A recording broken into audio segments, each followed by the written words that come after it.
Começa agora o BTCast. Teologia é nosso esporte.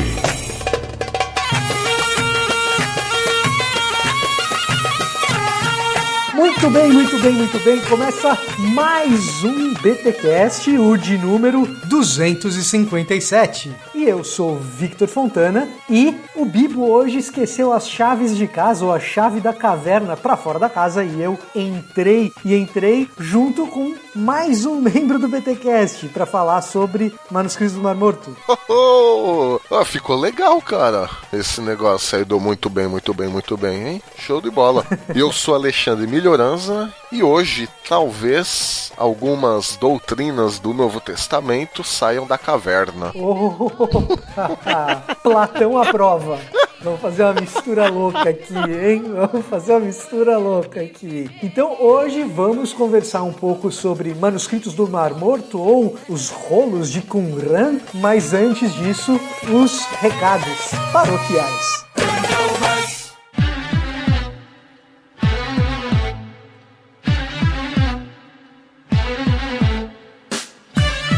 E nos recados paroquiais dessa semana, galera, a gente acabou esquecendo de falar aqui nos recados paroquiais e agora já tá bem em cima do laço, mas ainda dá tempo. Então a gente precisa muito da sua ajuda para que você vá lá no Pod Pesquisa 2018 e responda a pesquisa. É muito importante para quem produz conteúdo, galera, ter, a participação nessa pesquisa. Então assim, a gente conhecendo um pouco melhor o público, a gente consegue pensar nos conteúdos, a gente consegue inclusive até passar algumas informações mais detalhadas para quem patrocina esses conteúdos. Então olha só, começou em julho de 2018, a Pod Pesquisa vai até o dia 15 de agosto. Então galera, dá tempo ainda de participar da Pod Pesquisa 2018. É bem importante, tá? Você que é ouvinte de podcast, você que ouve aqui o Bibotalk, bem importante que você participe, porque depois, inclusive, o pessoal da organização vai passar para nós dados específicos do nosso podcast. Então o Bibotalk diretamente será beneficiado por essa pesquisa. Então quero pedir mesmo, encarecidamente, que vocês participem da Pod Pesquisa. Não dura muito tempo, é rapidinho, são informações de clicar ali e tal.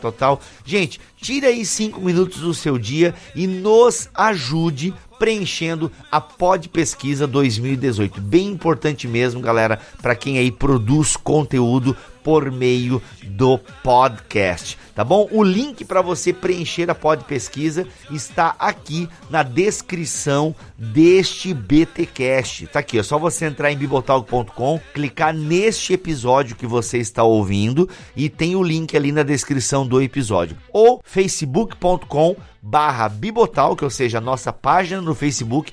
Procure lá na nossa página que vai ter o banner da Pod Pesquisa e o link estará lá também para você preencher. Então, nos ajude e participe da Pod Pesquisa 2018, porque é muito importante para quem produz conteúdo na internet. E aproveitando que estou aqui, quero dar mais um recado ou alguns recados importantes para você que ouve o BTcast. O primeiro, as pessoas nos perguntam: gente, vocês não vão pro Spotify? Não. Pelo primeiro motivo, nós não temos dinheiro para pagar para entrar no Spotify, porque no Spotify é o seguinte: ou você entra porque é muito famoso, aí tem lá as empresas, esqueci o nome que se dá, as holdings, sei lá, elas te põem para dentro porque elas querem você lá, ou você paga para entrar. Bem, nós não somos muito famosos e nós não temos dinheiro para pagar para entrar. E na verdade, digamos que a gente tivesse dinheiro que valesse a pena o investimento. Aliás, eu acho que valeria, mas digamos que a gente tivesse condições de bancar mensalmente a nossa estadia lá no Spotify.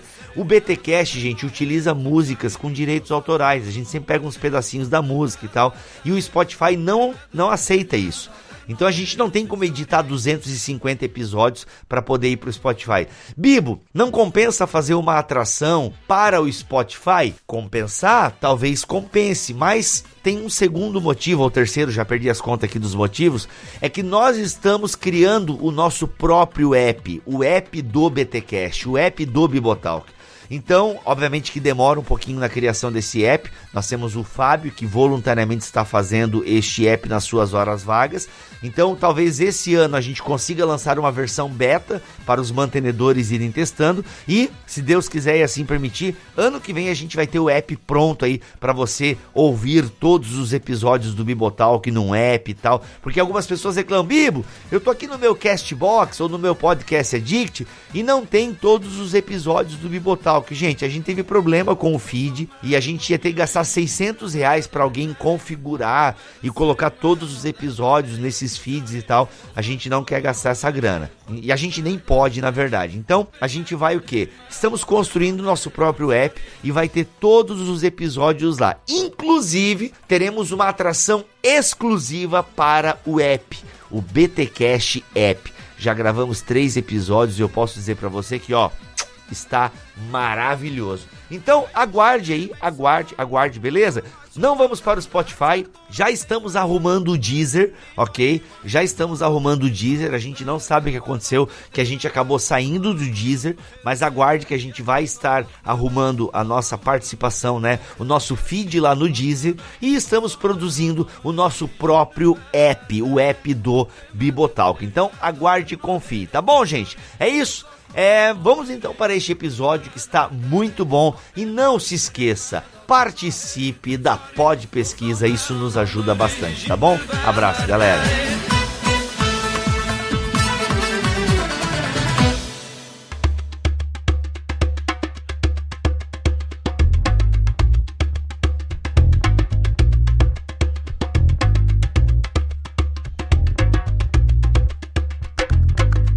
Então vamos lá.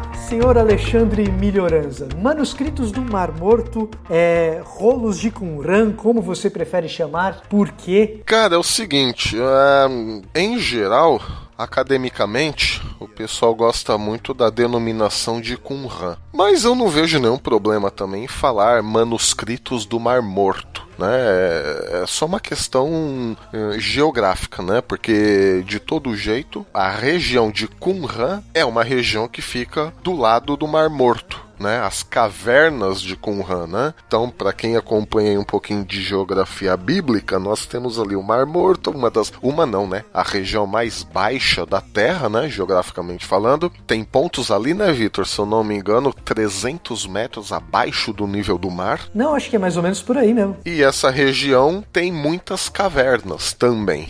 Inclusive, depois desse lance das cavernas, ele é explicado historicamente por que também que esses rolos estão dentro das cavernas, mas o fato é que Qumran fica na região do Mar Morto e Qumran está cheio de caverna. E em Qumran encontramos manuscritos ou rolos. Então você pode falar rolos do Mar Morto, manuscritos de Qumran, manuscritos do Mar Morto, tá tudo em casa, né? Eu não sou tão chato com essa coisa assim de nomear, né? Para quem não tem a menor ideia do que a gente está falando, Milho, o que são esses rolos do Mar Morto? E fala um pouquinho do seu envolvimento com eles também, de repente aí o ouvinte já sabe um pouquinho de você também. Bom, então, a questão dos manuscritos do Mar Morto, eu tive um interesse nisso, inclusive fez parte da minha dissertação de mestrado, o estudo de desses manuscritos que foram encontrados em uma das cavernas de Qumran. No caso foi o Rolo da Guerra. O Rolo da Guerra é um manuscrito do tipo apocalíptico,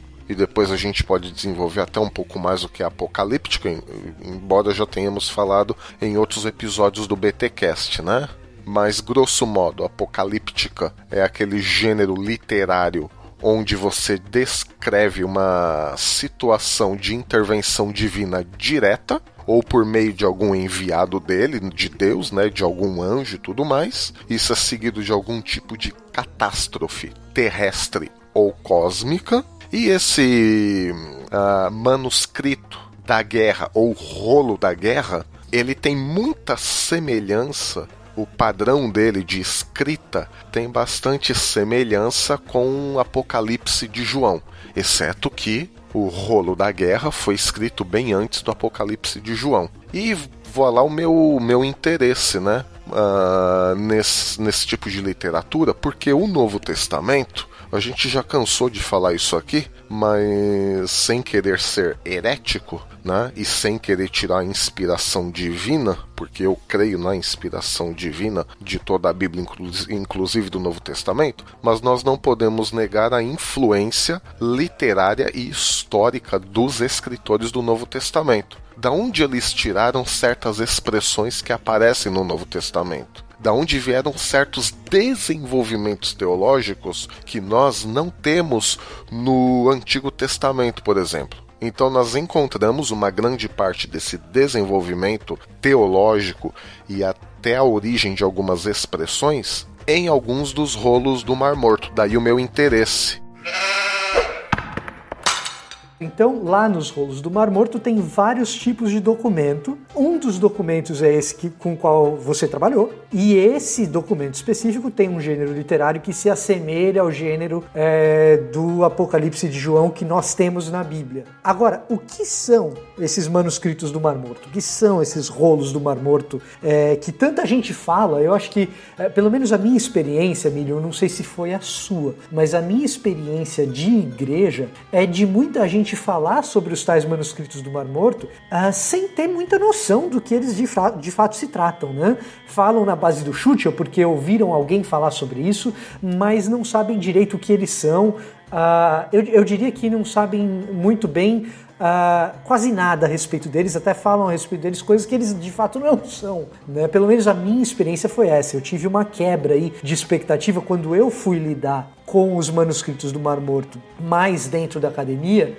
Eu tive uma quebra de expectativa, porque eu tinha ouvido a respeito deles na igreja algo totalmente diferente do que eles eram de fato. Então, antes de desconstruir qualquer coisa de igreja, vamos tentar construir o que são de fato esses rolos, como eles foram descobertos, qual que é a história que tem aí por trás. Bom, a primeira coisa é como eles foram descobertos, porque só se fala isso de 60 anos pra cá. Bom, simplesmente porque eles foram descobertos por volta ali do ano de 1946, 47. Alguns vão falar até que em 1945. Mas então a gente fica aí entre 45 e 47. E aí tem uma história que tem um grande fundo de verdade e que depois começam a vir também algumas lendas, né? Lendas não a respeito dos manuscritos do Mar Morto em si, mas lendas a respeito da descoberta. Mas o que se sabe e o que está assim amplamente documentado é que um beduíno, um pastor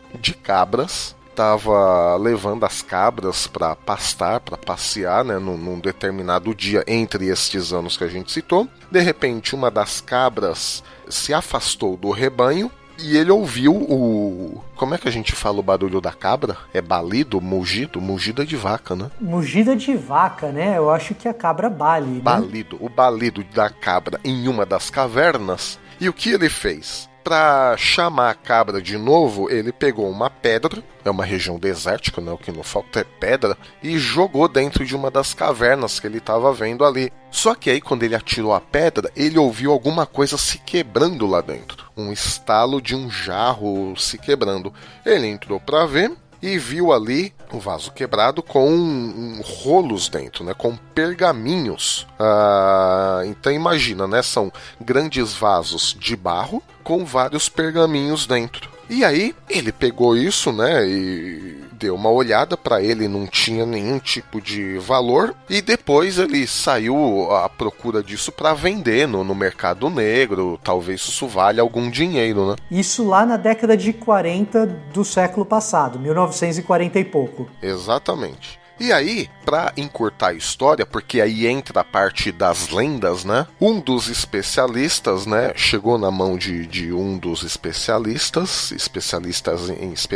em hebraico, e aí ele viu que não era um texto massorético. E aí, o que é um texto massorético e o que é um texto não massorético? Para resumir bem essa questão, o texto massorético vem de um grupo de sacerdotes judaicos que, lá no século 9 ou 10, aí você me corrija se eu estiver errado, tá? No século 9 ou 10 da nossa era. É um pouco antes, na verdade, é um pouco antes. Um pouco antes até, né? A partir do século VI você já começa a ter texto massorético. Então bem antes até do que eu pensava. Esses sacerdotes, para facilitar a questão da leitura do hebraico, porque o hebraico é uma língua que não tem vogais, né? O hebraico escrito, você só usa consoantes, eles não têm vogais. Você tem fonemas vocálicos que não aparecem na grafia, né? Isso, você não escreve o A, E, I, O, U. E para facilitar isso, né, Vitor? Os maçoretas inventaram sinais gráficos que correspondem às nossas vogais, a pausa, entre outras coisas, para ajudar na leitura e na fluidez do texto. Quando um dos especialistas olhou um dos manuscritos que esse beduíno encontrou, ele viu que não era um documento maçorético, ou seja, um documento que não tinha sinais vocálicos. Em outras palavras, existia uma possibilidade razoável desse ser um texto mais antigo do que esses textos a partir do século VI.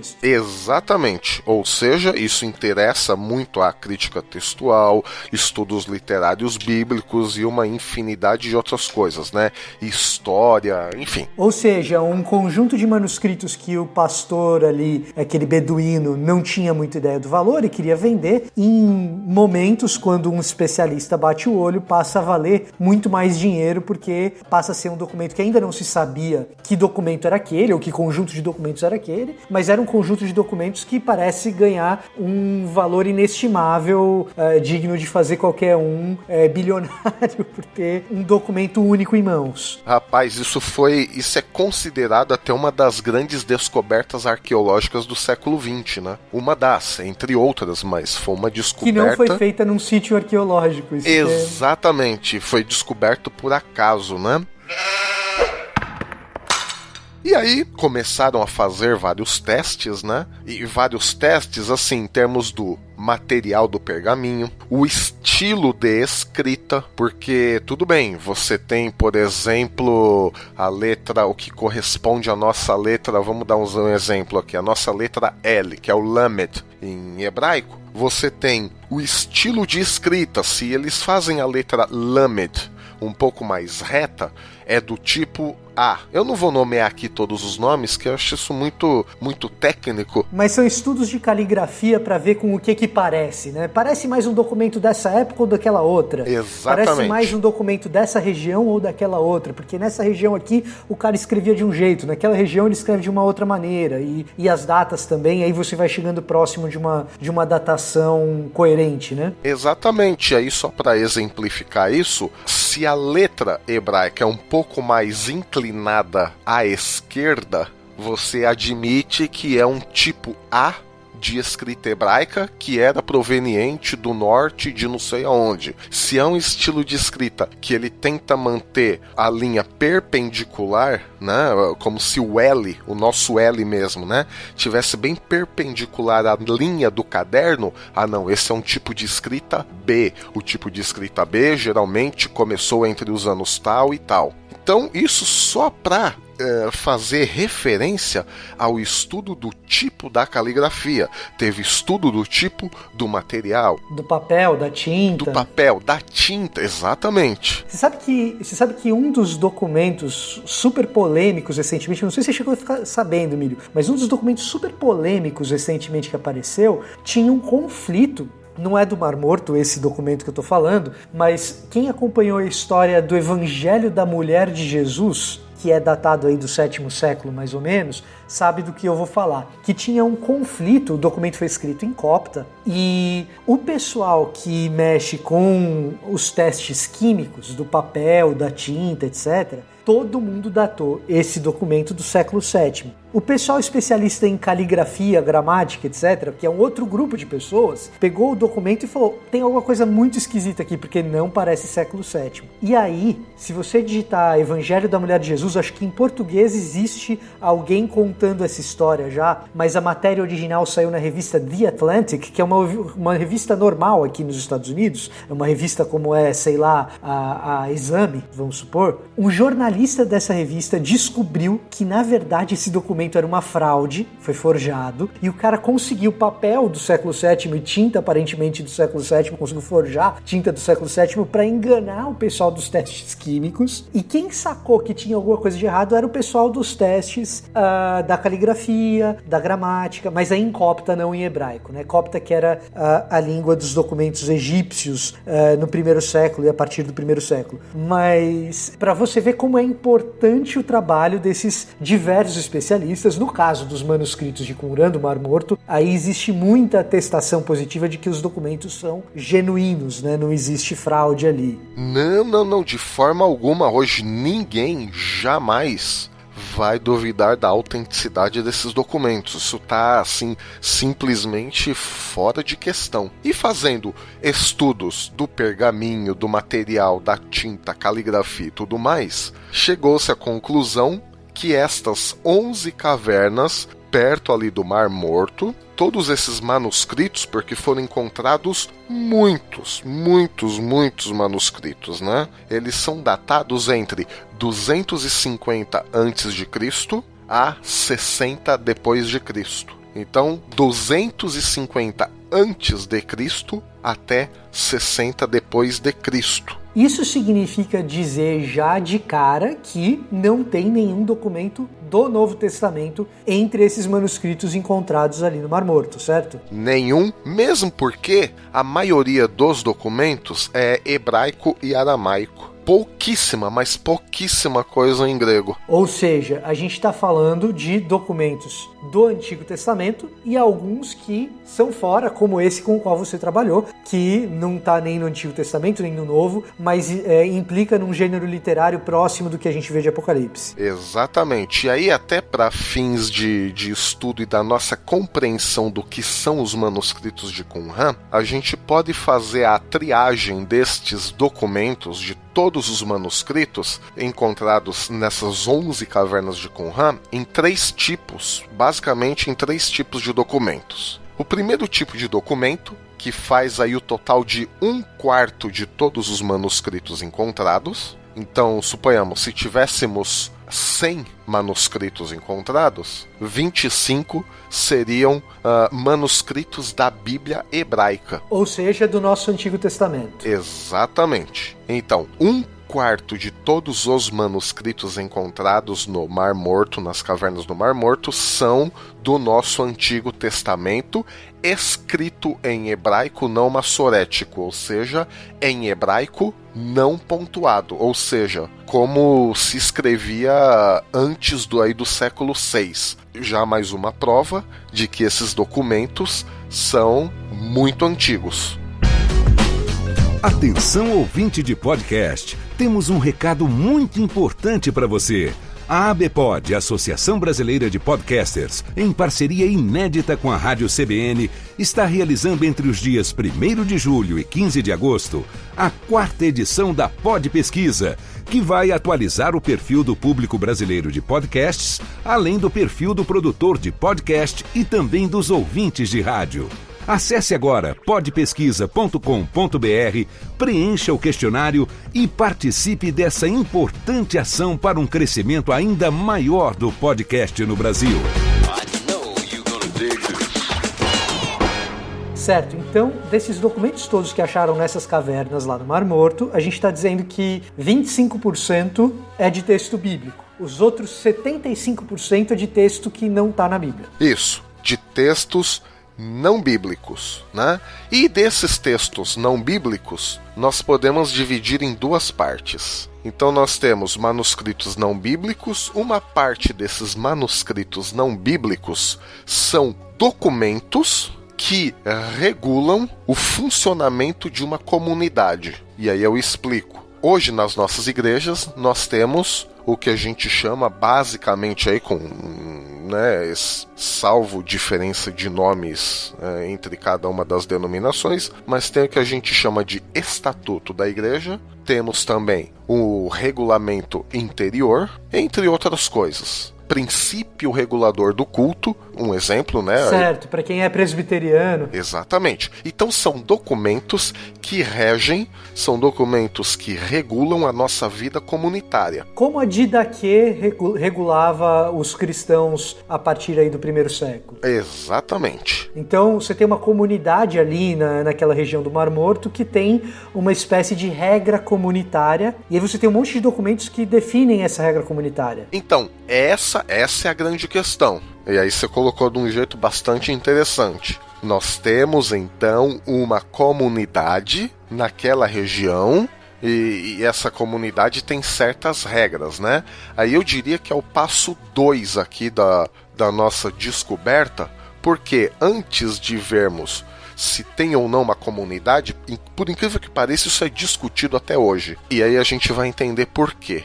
Então tem vários documentos que são claramente regras, que são claramente documentos reguladores. Então você tem um documento que, de novo, é o documento que eu trabalhei, chama Rolo da Guerra. E por quê? Ele é um documento, se você ler, eu tive a oportunidade de lê-lo, ele é um documento que regula a guerra apocalíptica final. O nome oficial dele, como todo nome oficial em hebraico, a gente pega as primeiras palavras do rolo, né? Isso também funciona para a Bíblia hebraica, né? A Bíblia hebraica, o nome do livro de Gênesis não é Gênesis, né? É Bereshit. É Bereshit. Deuteronômio não é Deuteronômio, é Radavarim.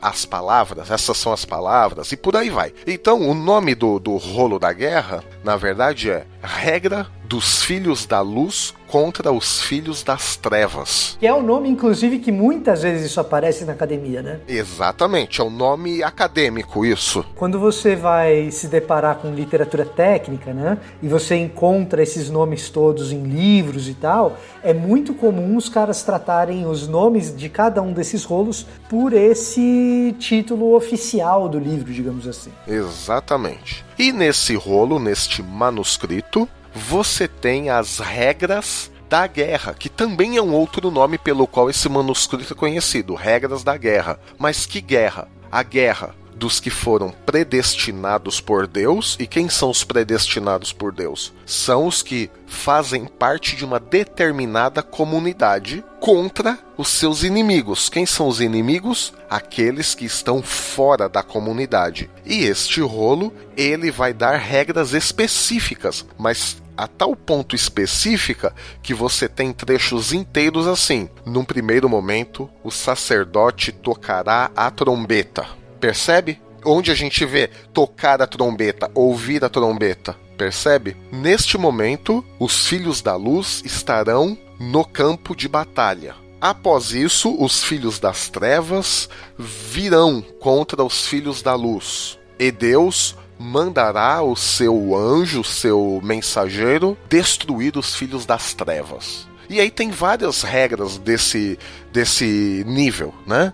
São sacerdotes que chegam, inclusive é uma guerra santa, porque são sacerdotes. E aí você tem vem o primeiro grupo de pessoas com a bandeira, o segundo grupo de pessoas com bandeira, terceiro grupo de pessoas com trombeta e por aí vai. Então ele descreve o passo a passo para o povo de Deus, para a comunidade escolhida se posicionar contra o inimigo. Certo, e assim, é bem parecido, de certa forma é quase como se fosse um misto de orientação deuteronomista com gênero apocalíptico, né? Porque você tem um sentido de visão, mas ao mesmo tempo você tem um sentido de prescrição legal, né? Exato. Existem várias prescrições legais, inclusive no que tange a purificação daqueles que lutam na guerra. Você tem que estar puro. E este rolo da guerra também te dá vários regulamentos de como se purificar para essa guerra, de como estar nesta guerra. Quem vence é Deus. Mas quem participa tem toda uma série de regulamentos para seguir. Por isso que é chamado também um documento comunitário. E outros documentos comunitários, por exemplo, o rolo do templo, você vai ter documento de Damasco. Que é um dos mais importantes, né? Que é um dos mais, e é o mais antigo, inclusive, que foi encontrado. Quando a gente fala de documento de Damasco, e especialmente de um outro documento que se chama Obras da Lei, né? Veja que Paulo, quando fala em Obras da Lei, ele não é exatamente original em falar sobre isso, né? E não é o tema aqui nosso, mas só uma das contribuições dos manuscritos de Mar Morto, né, para teologia, só para aterrissar um pouco, você que acompanha o BTcast, que já ouviu pessoas falando em outros episódios sobre a tal da nova perspectiva sobre Paulo, não existiria nova perspectiva sobre Paulo se não tivesse sido encontrado esse manuscrito chamado Obras da Lei e se o James Dunn não capitalizasse toda a interpretação paulina dele em cima da interpretação que ele faz desse documento específico. Então, seja contra, seja a favor, esse episódio não é para falar sobre ser contra ou a favor da nova perspectiva de Paulo. Agora você já sabe pelo menos um dos fatores que levam, por exemplo, o James Dunn, né, o Jimmy Dunn, interpretar Paulo e as suas obras da lei à luz do tal judaísmo que seria o judaísmo do primeiro século, segundo Dunn, né? Ele constrói esse judaísmo do primeiro século a partir de documentos como esse, né? Documentos de fonte primária como esse, né? Se ele faz isso bem ou não é outra história, não vai ficar para hoje, mas está aí uma das contribuições, para bem ou para mal, da descoberta dos manuscritos, né? Até a questão o próprio Paulo utiliza isso, e João também, o termo filhos da luz e filhos das trevas.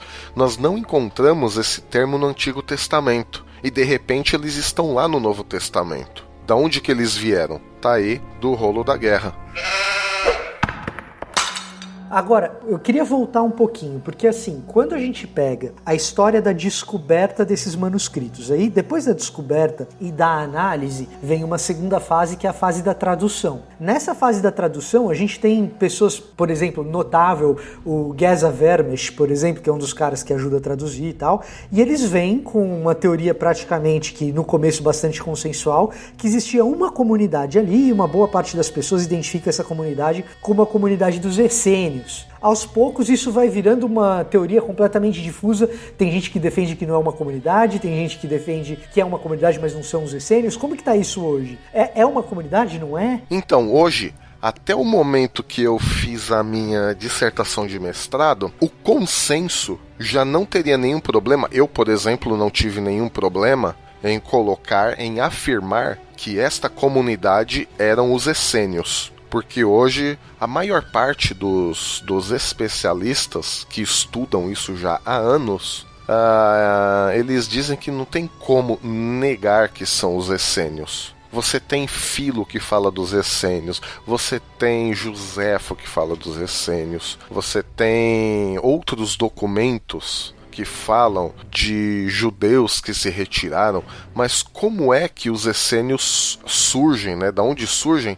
Mas antes disso, Vitor, de entrar nessa questão da comunidade dos essênios, só para a gente terminar essa parte documental de Qumran, vamos falar do terceiro tipo de documento. Isso, que aí também vai ajudar a gente a entender um pouco mais essa questão. Então já dissemos que em Qumran foram encontrados 1/4 de manuscritos sobre a Bíblia hebraica, quer dizer, são rolos, cópias do livro de Isaías, livro de Ezequiel, Gênesis, Êxodo, Deuteronômio, enfim, todos os livros da Bíblia estão representados, inteiros ou não, mas estão lá. O principal, Isaías, né? Isaías tem um pedaço bastante razoável, quase inteiro, né? Quase inteiro. Inclusive, se você pega Isaías do Códice de Leningrado e Isaías de Qumran, a similaridade é estonteante, né? A similaridade é um negócio, assim, estrondoso. E aí você tá falando que o Códice de Leningrado,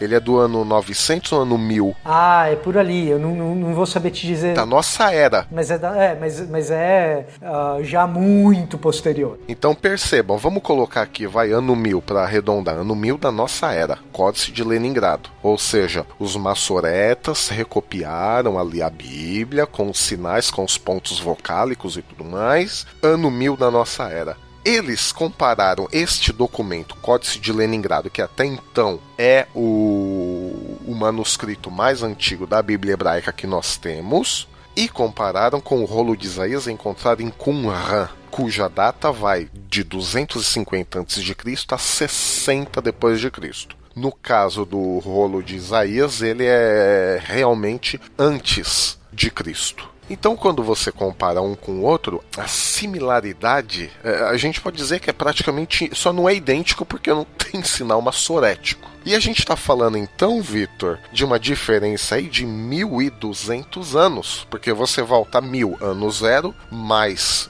200 anos para trás, né? Pelo menos 1.100 anos de diferença. Só para ter a precisão aqui, né? A gente está falando do ano 1008, quando a gente fala do Códice Leningradense, né? Do Códice de Leningrado, que é mais ou menos, assim, acho que dá para dizer com uma certa precisão, de que o Código Leningradense é a base do que é a Bíblia Hebraica Stuttgartense, que é a Bíblia que a gente usa para traduzir o Antigo Testamento. Esse Antigo Testamento em português que você tem, ele é traduzido de uma versão do hebraico que é a BHS, a Bíblia Hebraica Stuttgartense, que tem a sua maioria estonteante do que é a BHS, o corpo do texto vem desse Códice Leningradense. O rolo de Isaías é, no mínimo, 1000 anos mais antigo que esse códice. A similaridade é absurda, né? Quando você compara o texto de um com o texto do outro. Então, para aquela turma que diz que a igreja alterou os textos bíblicos e tal, esse é um tipo de argumento também que começa a ficar um pouco mais complicado. Pois é. Então, um argumento que cai por terra. Aí nós dissemos que o segundo grupo de documentos encontrados em Qumran é este grupo de documentos que tem um caráter mais regulamentar. São documentos que regem a vida de alguma comunidade, porque esses documentos dão um monte de regras para a guerra, regras para o templo, regras até de como servir à mesa, regras de como se purificar, como se banhar, como comer, enfim, né? Isso está dividido em vários outros manuscritos e cada um tem seu nome. Depois a gente pode nomear aqui quase que um por um, mas não vamos fazer isso por enquanto agora, tá? E o terceiro grupo são grupos o que alguns estudiosos gostam de chamar de pseudepígrafos, ou seja, eles não são nem manuscritos de livros da Bíblia e nem manuscritos de regras da comunidade que vivia naquele lugar. São documentos diversos. Por exemplo, nós temos entre estes documentos manuscritos importantíssimos como o Livro dos Jubileus, o Livro de Enoque, o Testamento dos 12 Patriarcas, entre os 3 mais famosos. Tem outros também, né, Vitor? Então, e aí quando a gente fala de pseudepígrafos, o que a gente está dizendo? A gente está dizendo de textos que existiam naquela comunidade, mas que existem em outros contextos judaicos fora da tal comunidade de Qumran, se a gente quiser da comunidade dos essênios, se for esse o caso, né?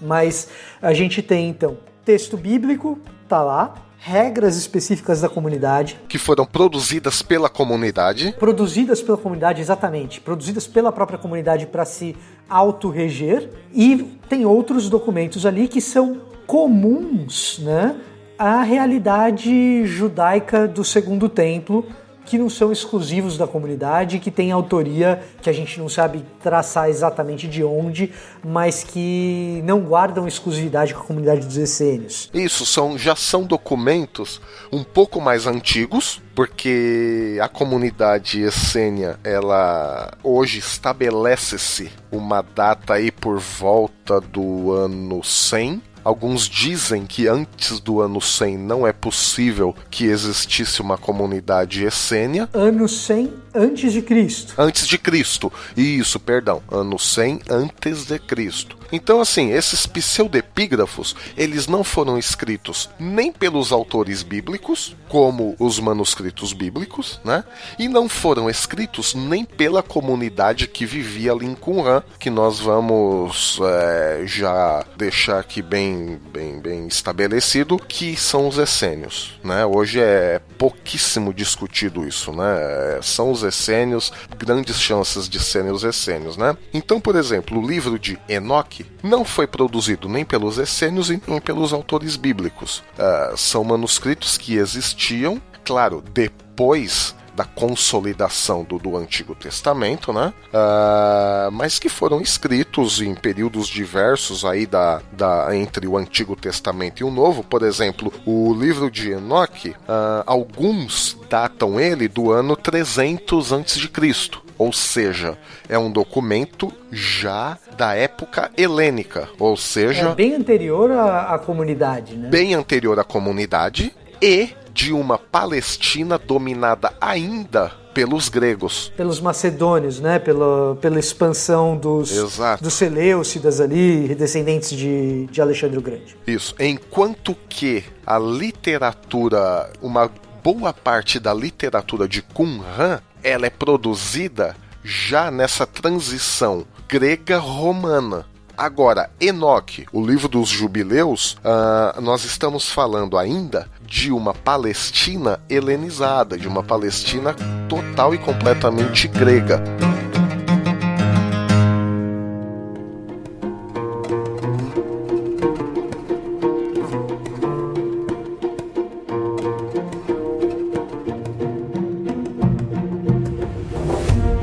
Contextualizar o nosso ouvinte, só para você entender do que a gente está falando, ouvinte, é o seguinte: quando você lê a sua Bíblia, a Bíblia termina, principalmente se você é protestante, se você é católico não, mas o seu Antigo Testamento ele termina com o domínio persa sobre os judeus.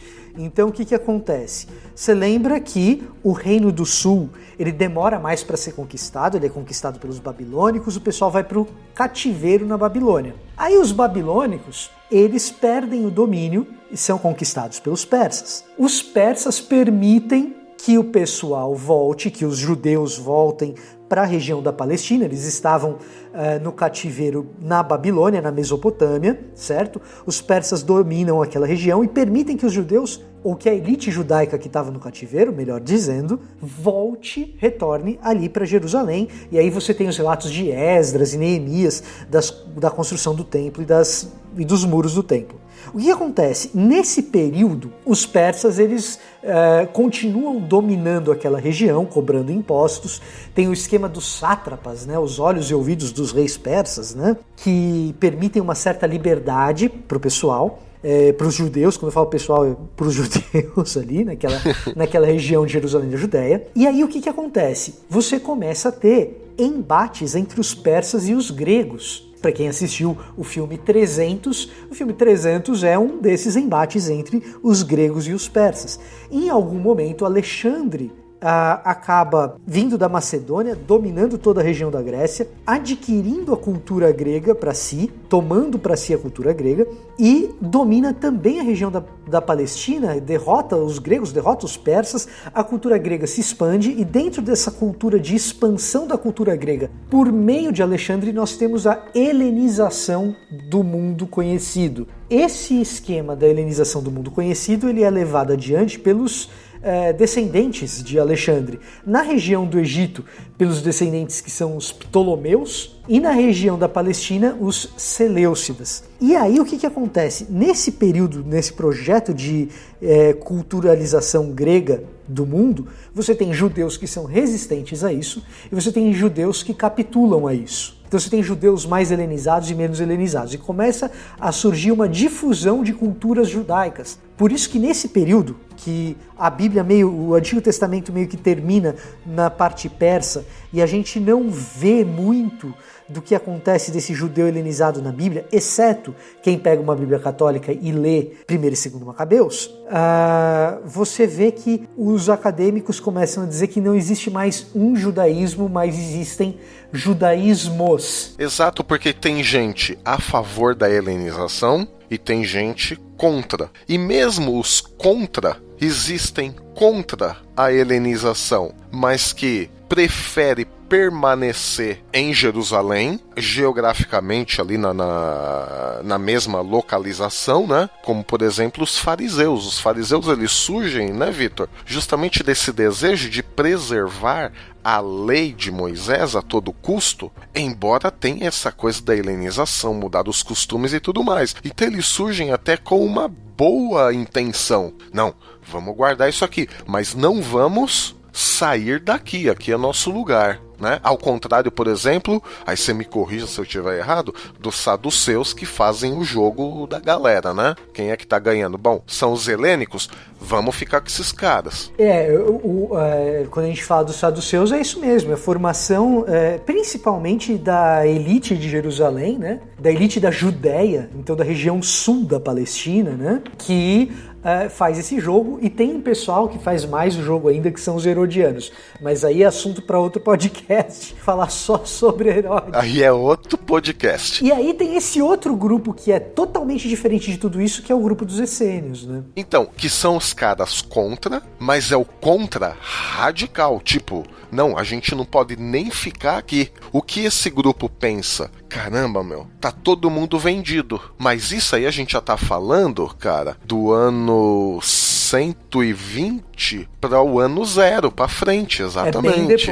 É bem depois. Então, assim, muita água já tinha rolado, né, Vitor? Não, inclusive, gente, acho que isso vai precisar de um podcast depois, que é para explicar a dinastia Hasmoneia e a guerra dos Macabeus, porque para você entender com certeza esses grupos, você precisa ter uma ideia do que aconteceu entre os Seleucidas, que são esses herdeiros de Alexandre, da helenização alexandrina. E os Ptolomeus, né? E a resistência de Jerusalém, que Jerusalém resiste, entra em guerra contra eles em algum momento. E a gente precisa entender quem tomou partido do que ali e como Herodes se relaciona com essa turma para entender isso daí, porque tem uma questão de legitimidade de trono também, né? Tudo, de trono, de sacerdócio, quer dizer, então entra política e religião. Que nunca se separam também nesse período. Que nunca se separam, né? Você vê só que interessante, né? Mas no meio dessa bagunça toda, que será,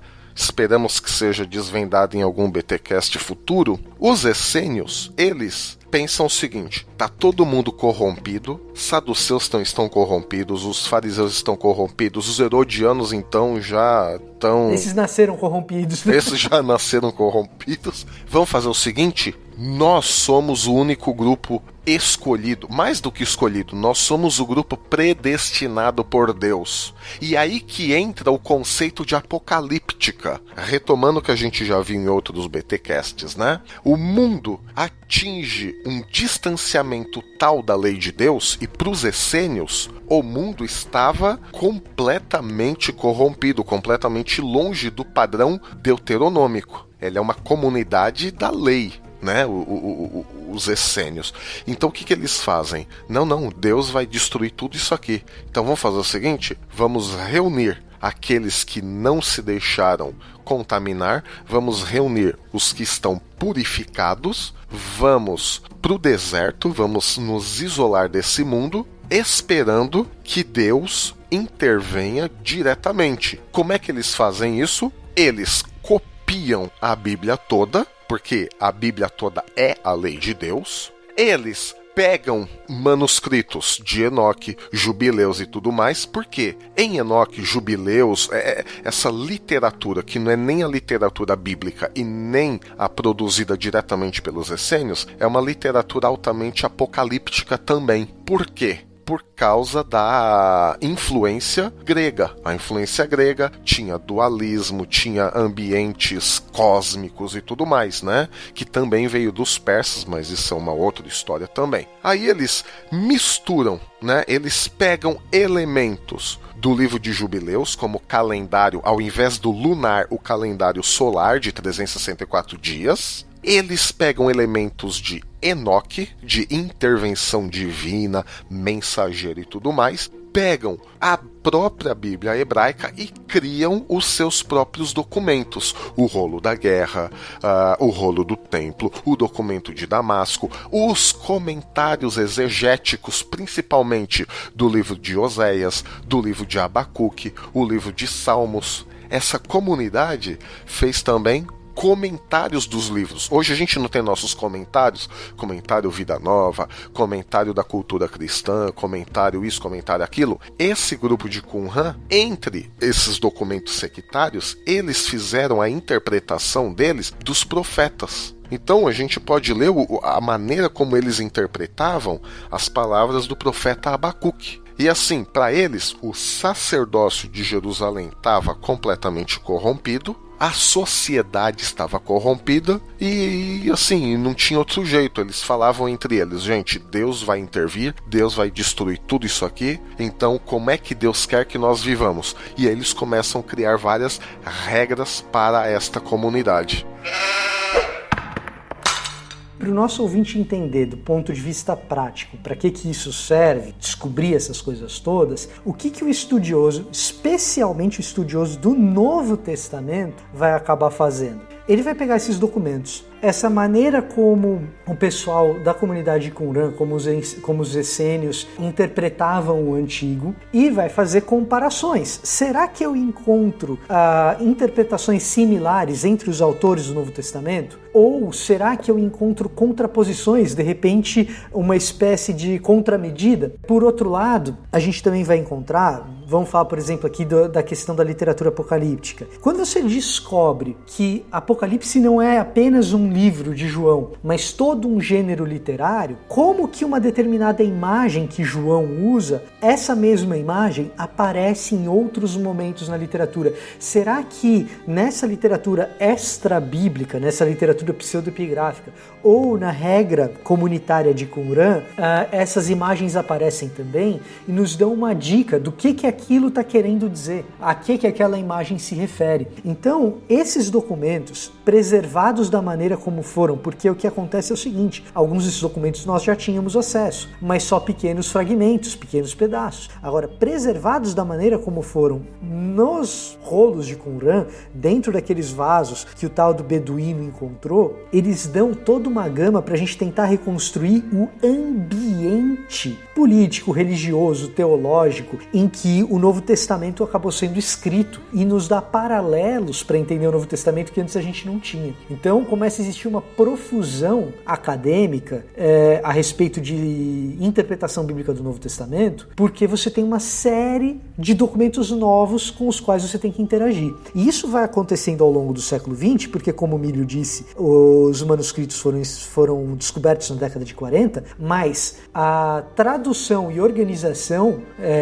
desses documentos demora muito mais. Eles foram terminados de serem traduzidos todos tem pouco tempo, inclusive. E esse é o principal motivo. Milho, eu não sei se essa foi a tua experiência, mas eu no ambiente de igreja eu sempre ouvia muito a respeito da questão assim, agora encontraram manuscritos do Mar Morto, então a gente tem certeza de que a Bíblia é verdadeira. Não sabe coisa assim? Não sei se teve essa mesma experiência.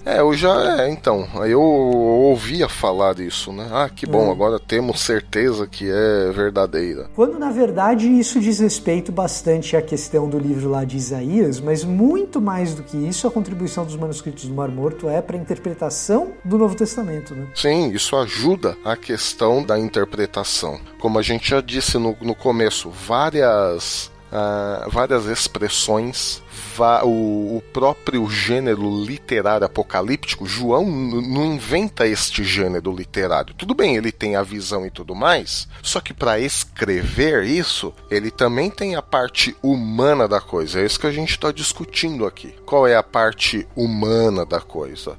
Puxa vida, eu tive essa visão, como é que eu vou escrever tudo isso? Já sei. Eu tenho essa ideia da intervenção divina, como é que eu faço? Já existem gêneros literários apocalípticos.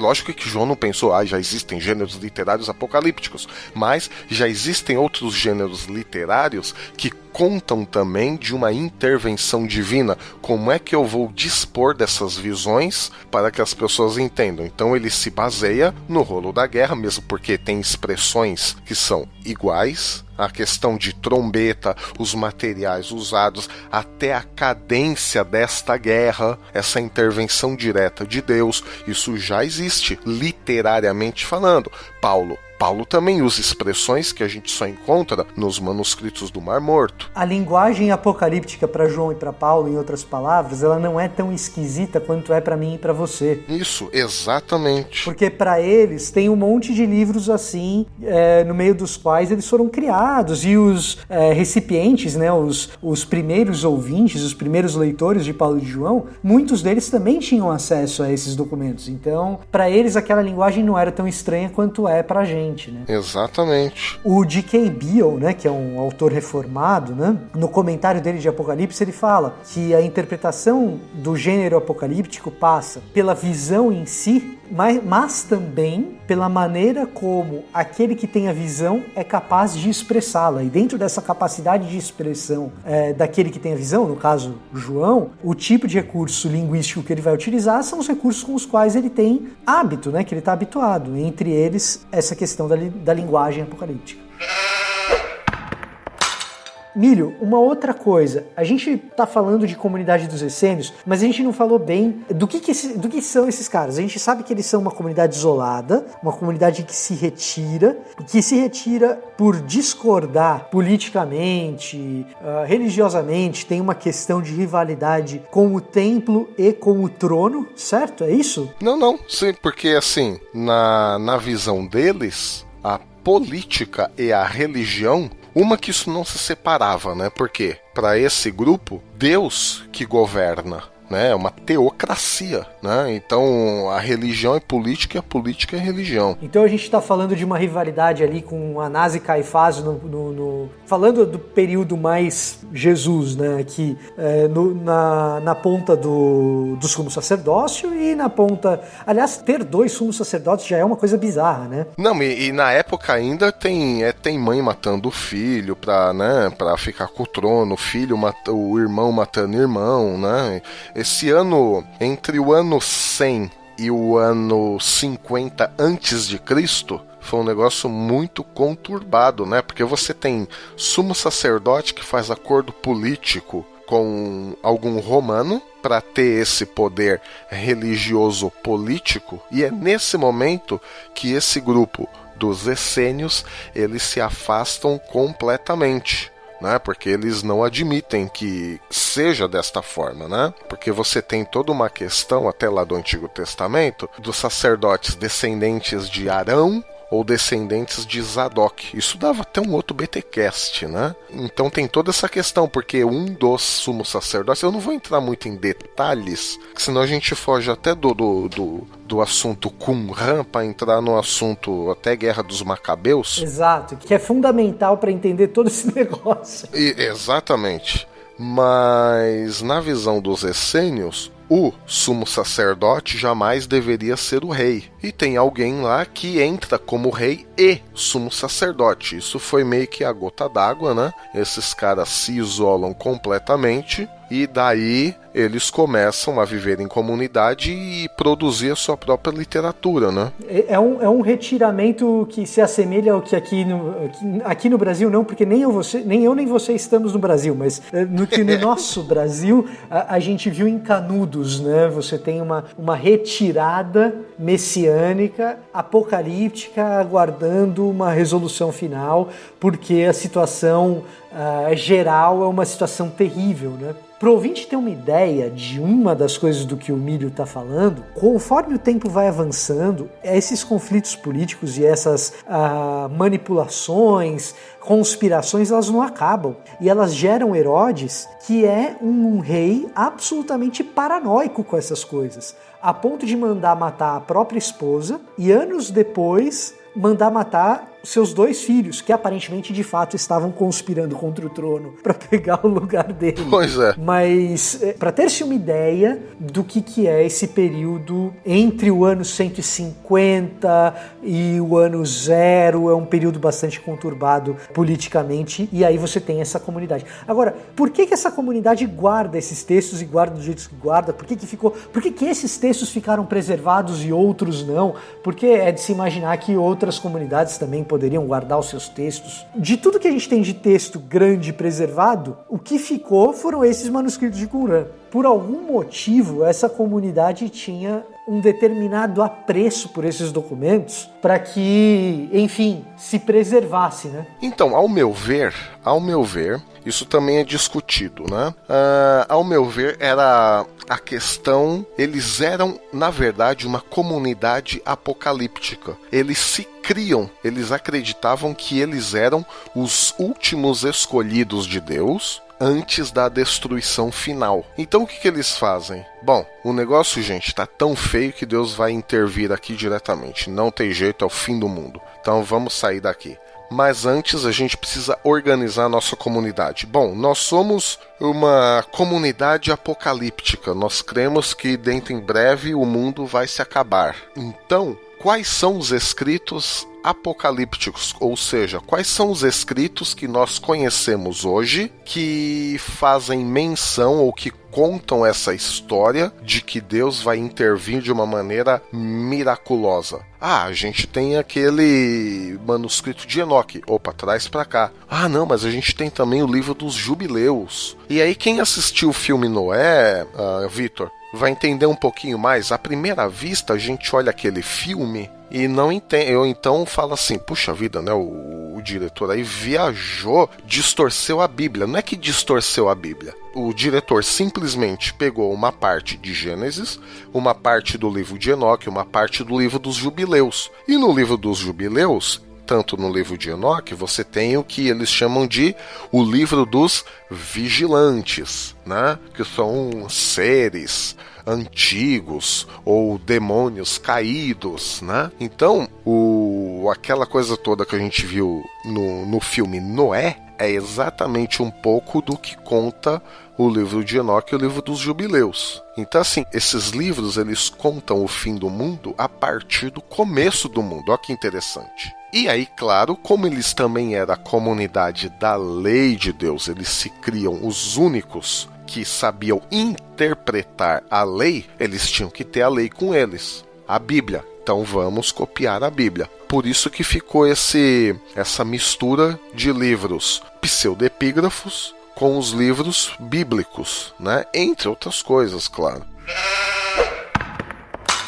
Então, Milho, assim, aterrissando, para quem não tem oportunidade nem acesso de averiguar esses documentos, porque é um negócio complicado mesmo, não é coisa simples, e às vezes pode parecer que é só coisa para quem é da área, e na verdade existem contribuições. Eu falei aqui da nova perspectiva sobre Paulo. É importante também saber, por exemplo, que o livro de Mateus, por exemplo, é bastante influenciado pela literatura de Enoque. Com certeza. Essa questão de Noé, de construir uma apocalíptica baseada na criação, no relato da criação, ou no relato primevo, a gente encontra na Bíblia também. O Apocalipse que a gente encontra, o tipo de olhar apocalíptico que a gente encontra no capítulo 3 de 2 de Pedro, tem a ver com isso, né? Pedro, quando vai falar da sua própria apocalíptica, ele remete ao agir de Deus no dilúvio. João também, né? Você citou agora, né? Para escrever o Apocalipse, a questão do jardim, da cidade, né? É tudo uma volta para Gênesis também, né? Exato.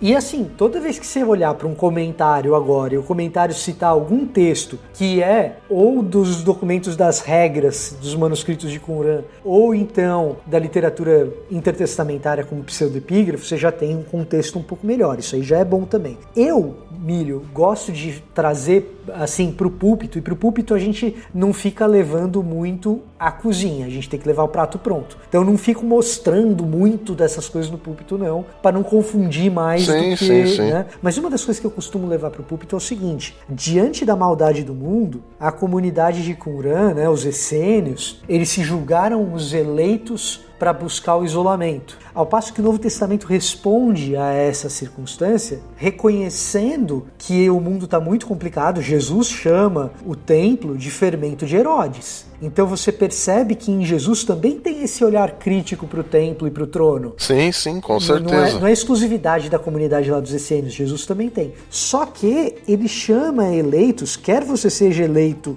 calvinista ou eleito arminiano, chama os eleitos para engajar com esse mundo caído, com uma mensagem de salvação e evangelho, e não para o isolacionismo. Então, pelo menos para mim, a comunidade de Qumran ensina a olhar criticamente para um mundo que está perdido, mas reagir com a resposta do evangelho e não do isolacionismo. Pelo menos é isso que eu sempre levo para o púlpito, da questão de assim, como que essas respostas às agonias e aos sofrimentos do mundo, que muitas vezes a nossa fé evangélica nos leva ao isolacionismo, né? Então, pelo menos isso eu levo como vantagem homilética, né? Sim, tem várias outras coisinhas também, Vitor, que os estudos dos manuscritos de Qumran nos levam a compreender melhor até a formação da igreja cristã. E por quê? Simplesmente porque os escritores do Novo Testamento conheciam esta literatura. Judas cita o livro de Enoque, Paulo cita a sabedoria de Salomão,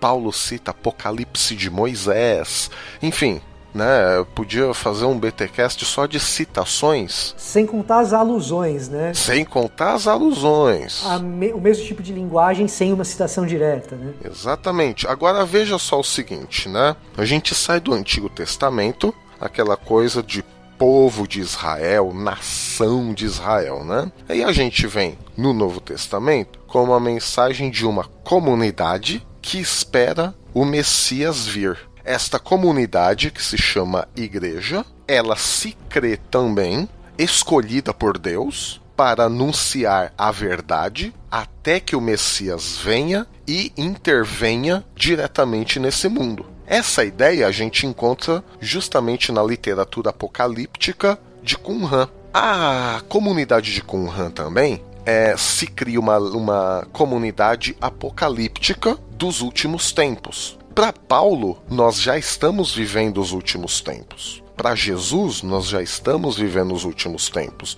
Então a igreja, ela pode ser considerada uma comunidade dos últimos tempos antes da intervenção direta de Deus, como nós cremos. Então veja, as semelhanças. Claro, de novo, aqui nós estamos trabalhando com as semelhanças. Existem diferenças também. Por que eu estou dizendo isso? Porque alguns vão dizer que, e eu não creio nisso particularmente, alguns vão dizer que a igreja, ela surgiu, na verdade, de uma subdissidência do grupo dos essênios. Então, o grupo dos essênios já era uma dissidência dos judeus. E 30, 40 anos depois, esse grupo de dissidentes que já se cria escolhido de Deus, já cria na vinda de um Messias, parte desse grupo passou automaticamente para a igreja, porque eles já tinham esse pré-conhecimento, sabe? Esse background teológico. Não. Isso eu também não sou partidário dessa teoria. Isso ainda é uma teoria. Mas nós não podemos negar as semelhanças. Por exemplo, o trabalho de um espírito de santidade. Nos escritos de Qumran, a comunidade de Qumran, ela espera a vinda de um espírito de santidade como início de uma nova era e de uma nova criação. Em um dos rolos das regras, nós temos esse conceito. Ora, o que nós temos em Atos? A vinda de um Espírito Santo, do Espírito Santo, que inaugura a comunidade que a gente chama igreja. Já não são mais só discípulos ali, agora são um grupo, uma comunidade que espera o retorno do seu Messias, Jesus. Então vejam, isso já estava explícito em uma das regras de Qumran, a vinda de um espírito de santidade, de verdade. O relato é muito próximo de Atos 2. Nós temos também várias outras semelhanças em termos da comunidade realmente, né? Da organização da comunidade da nova aliança. Eles tinham esse conceito de nova aliança, embora a nova aliança a gente pode até puxar lá para Jeremias, né? Mas eu não sei até que ponto Jeremias fala de uma comunidade da nova aliança. Essa é a questão. Em Qumran nós temos a comunidade da nova aliança, como nós encontramos no Novo Testamento. Então, assim, várias outras coisas, né? As expectativas messiânicas, né? Falei 0,001%. Nós temos a questão da propriedade da pobreza, a salvação, a própria comunidade em si. Por isso que o estudo desses textos de Qumran podem nos ajudar a compreender melhor como pensavam e como agiam os primeiros cristãos. E os primeiros cristãos que eu digo não é Irineu, Tertuliano, são os primeiros cristãos, Paulo, João. É inegável a influência desses escritos na formação do Novo Testamento. Uma coisa que, assim, hoje em dia, se você está interessado em estudar o Novo Testamento, em algum momento você vai topar com essas questões intertestamentárias, que a gente chama de fontes primárias, né? Não tem mais jeito. Se você queria estudar o Novo Testamento, pelo menos estudar profundamente o Novo Testamento, sem levar em consideração essas coisas, você deveria ter nascido no século XIX. Certo, Milho? Pois é, exatamente.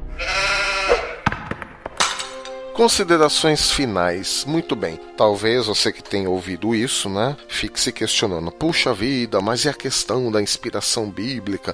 Vocês falaram de influências literárias e tal. Quer dizer, então, Paulo, João não tiveram a inspiração bíblica para escrever o termo filhos da luz, filho das trevas, aquela coisa da guerra toda? Não, não é isso que nós estamos dizendo. Nós estamos dizendo que Deus trabalha em nossas vidas dentro do nosso contexto cultural. É impossível ler o Novo Testamento e não se dar conta desse contexto cultural de Paulo, João, Mateus, Tiago, Pedro. Paulo, inclusive, cita poetas cretinos, quer dizer, cretenses. Judas cita uma parte do livro de Enoque. Então, assim, a inspiração de Deus, a inspiração divina, ela se dá justamente nisso. Ela pega homens simples que viveram num contexto literário, num contexto histórico, num contexto cultural. Deus capacita estes homens de uma determinada maneira a compreender a sua própria época, a compreender a profundidade das escrituras que já existiam antes, a saber, o Antigo Testamento, e aí num determinado momento, nós estamos vendo isso aqui, né? Nós estamos estudando, só para dar um exemplo para vocês, nós estamos estudando com a igreja aqui a teologia do apóstolo Paulo. E nós estamos num momento onde Paulo ele está acusando a humanidade. Lá nos primeiros capítulos de Romanos. É a acusação de Paulo contra toda a humanidade. E para acusar a humanidade, ele parte de Gênesis 1, 2 e 3, ou seja, da criação, né? Até aí nada de novo, porque nós já vimos que é um padrão, né? Você fala do futuro sempre apontando para o passado. Mas onde está a inspiração divina? Deus inspira Paulo a pegar Gênesis 1, 2 e 3, a compreender o que está acontecendo com a igreja de Roma. Imagina, só isso aí já requer uma inspiração imensa. Aí Paulo, ele compreende, ele lê ali o relato da mulher e de Adão e Eva diante do fruto proibido, e ele diz, puxa vida, eu entendi isso aqui, mas como é que eu vou me exprimir? Aí ele lembra que existe um livro chamado Apocalipse de Moisés, onde está escrito, num dos diálogos de Adão e Eva com a serpente, onde eles falam assim para a serpente, e a raiz do primeiro pecado, a raiz de todos os pecados é a cobiça. Ele sabia desse escrito. Ele simplesmente pega a ideia teológica de Gênesis, a ideia literária de Apocalipse de Moisés e escreve o começo da carta aos Romanos. Então, nisso tudo é a inspiração divina, porque nós sabemos e nós já passamos da fase de crer que Deus ditou a Bíblia para os escritores, certo? A inteligência deles permaneceu, o estilo literário de cada um permaneceu. Então é isso que eu vejo a inspiração divina neste sentido. Deus supervisiona a cultura, a literatura, a inteligência de cada um desses homens para compreender a profundidade de sua palavra, para compreender a profundidade da desgraça humana e por meio de recursos literários, culturais, eles escrevem o Novo Testamento. Então, assim, a inspiração divina não é anulada pelo simples fato deles terem acesso a esse tipo de literatura. Então, não precisam ficar com medo, a inspiração divina não foi e não está anulada.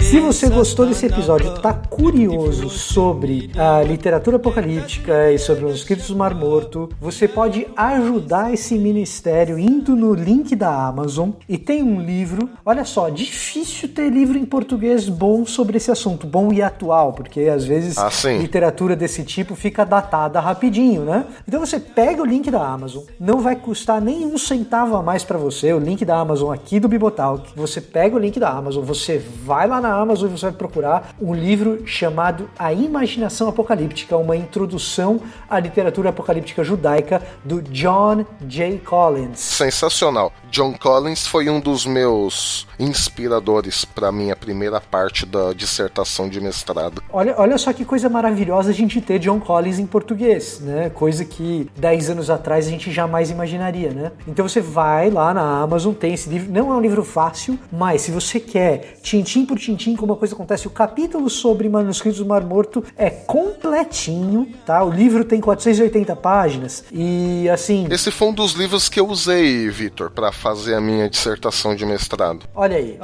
Não em português, né? Não, que eu não achei, por exemplo.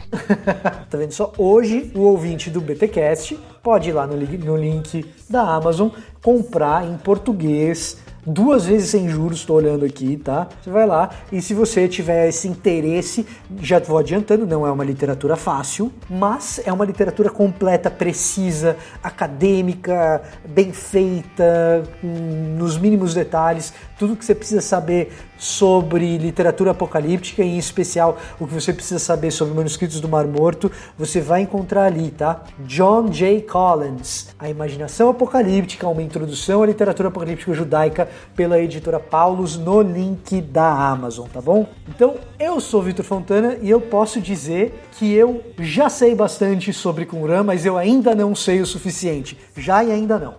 Nossa, aí ó, Qumran é uma comunidade apocalíptica, né, que vivia entre o já e ainda não, bem sacada, cara. Sensacional, eu diria. E eu sou Alexandre Melhoranza, e que o Senhor vos abençoe da morada de sua santidade, que do céu ele abra para vós uma fonte eterna que não falhará, que ele vos beneficie com todas as bênçãos celestes, que ele vos ensine o conhecimento dos santos, que ele destranque para vós a fonte perpétua, que ele não recuse as águas da vida aos que têm sede. Essa é uma bênção que a gente encontra em um dos rolos dos escritos qumrânicos. Inclusive é o livro que a gente chama de O Manuscrito das Bênçãos. Tá aí. Maravilha, amém. Amém.